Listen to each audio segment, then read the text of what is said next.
ఇది ఒక మధ్యతరగతి కుటుంబం కథ. ప్రతి సంవత్సరం క్యాలెండర్లో పేజీలు మారుతుంటాయి, కానీ వాళ్ళ జీవితంలో మాత్రం ఏ మార్పు ఉండదు.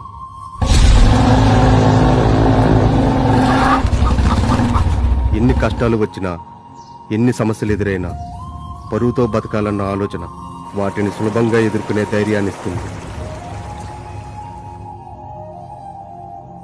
కట్టే గద్దె లేనప్పుడు ఎందుకు తీసుకున్నావు?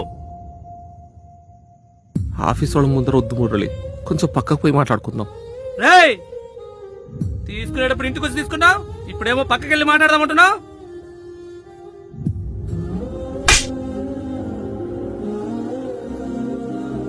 అలాంటి ఈ కుటుంబానికి భరించలేని సమస్య ఎదురైతే నువ్వు ఎప్పటికీ మరోరా.